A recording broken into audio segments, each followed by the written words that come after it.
People of the verse, hello and welcome to this channel. This is the Eradicator with an exciting video. Today we're going to talk about the roadmap update, and this one is a beefy one. It is a juicy one, the kind of update that we are waiting for every Saturday morning or Friday night. And so, without further ado, let's get started. Let's jump straight into Star Citizen Alpha 3.10. Well, characters here at are still pretty much the same, stuck at 39 tasks out of 50. As I mentioned over the past couple of weeks, of course, we are waiting for the Evo caddies and then the PTU for the last tasks to be completed. It is always like that. Locations are still pretty much the same here, nothing special happening.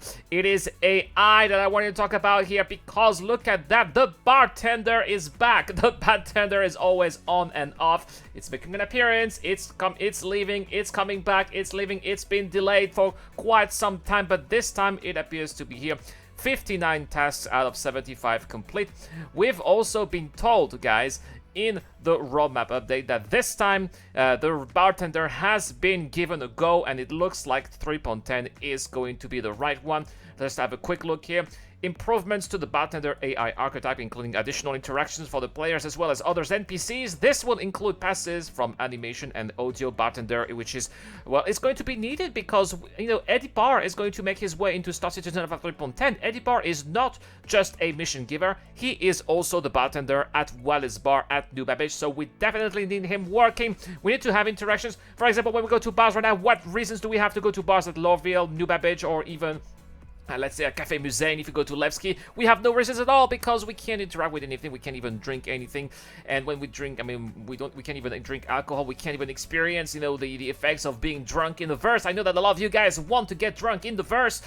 I do too, just for the sake of being intoxicated, but at the same time, if nobody can serve us drinks, then that's pretty much useless. That's why, guys, that's why the AI is getting ready here for the bartender, which is also, by the way, going to be the benchmark for future NPC improvement and future NPC behaviors as well, which is why it has its own importance. Next, coming up in gameplay, Law System V2 impoundment improvements. This one is really interesting because impoundment has been developed so that infractions can have different fines and durations, allowing light penalties for blocking pads versus harsher penalties for pad ramming. Ho ho ho ho ho! It looks like griefers are gonna have an even harder time. I am definitely liking the sound of that. Players lingering over landing areas without permissions will now see a countdown timer warning of the imminent impoundment should they not withdraw. Does that mean that if we get a little bit too close, for example, to Port Olisar or to any other stations without having a permission, we will be trespassing and will be told to leave? That would be very exciting, and I think that will be a very smart way to avoid pad ramming and other people who have nothing to do out there to stay there. Of course, is it going to completely avoid that? Of course not. You can always ask for authorization and then pad ram other people, I suppose.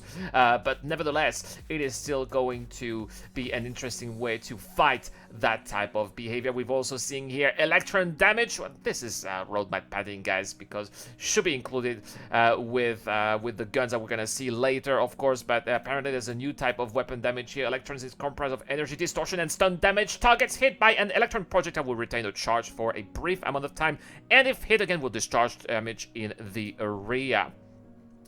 We're also talking about turrets and gunnery improvements, something that has been talked about in previous Inside Star Citizen. We have heard devs boasting about the fact that 3.10 had the best experience they've ever had regarding turrets. All right, well, very well, and we are going to see about that in Star Citizen Alpha 3.10. I was hoping this to be in the roadmap last week. It didn't make it. It is making it this week. It's not really a surprise. Next, thrusters efficiency curves and aerodynamics, which was added last week, is now completed with 9 tasks out of 9 completed. That is very good to see. The elevator panels are still stuck at 1 task out of 6.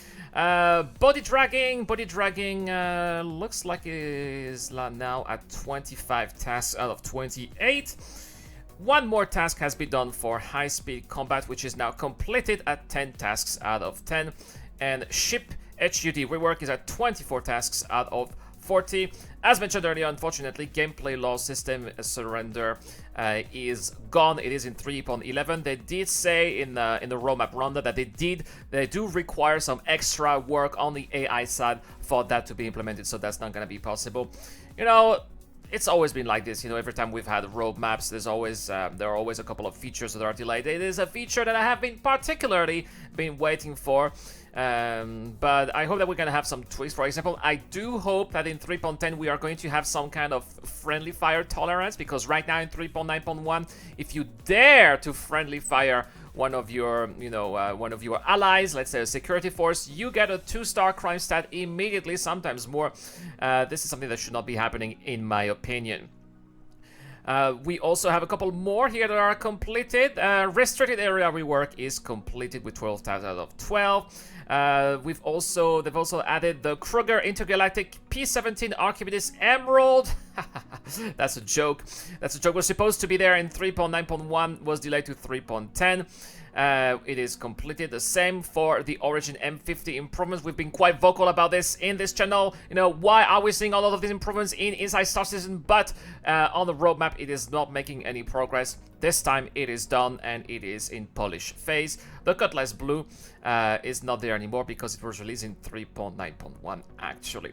Let's talk about some of the guns here. Not so much has been done here for the guns. They've added 2 more tasks for the Electron Pistol. They've added 3 more tasks now for the Electron Sniper Rifle. The Sniper Rifle is at 20 tasks out of 25. The pistol 19 tasks out of 26. And 1 more task for the Sledge Mass Driver at 23 tasks out of 30.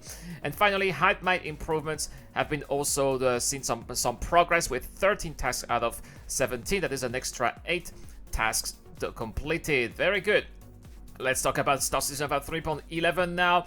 Improved throw has also seen some improvements with 2 extra tasks completed, 15 out of 40.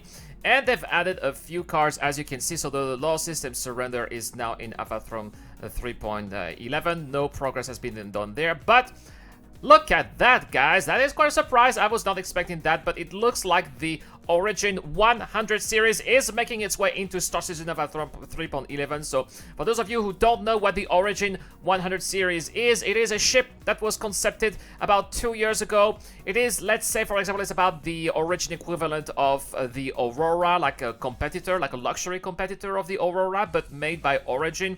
Like this very tiny ship that does have like a very rudimentary interior with a very tiny bed, but still allows you to log in inside. I mean, it's exactly like the Aurora, but looking much fancier, and also having a couple of variants. So it has the 100i, which is the regular Origin 100 series. It has the 125A, which is the combat variant, and the 135C, which is the cargo variant. All of these are scheduled to come in Star Citizen about 3.11. That's great, you know, more ship diversity. I'm always up for that. And it looks like the 100 series has already had 7 tasks completed out of 25.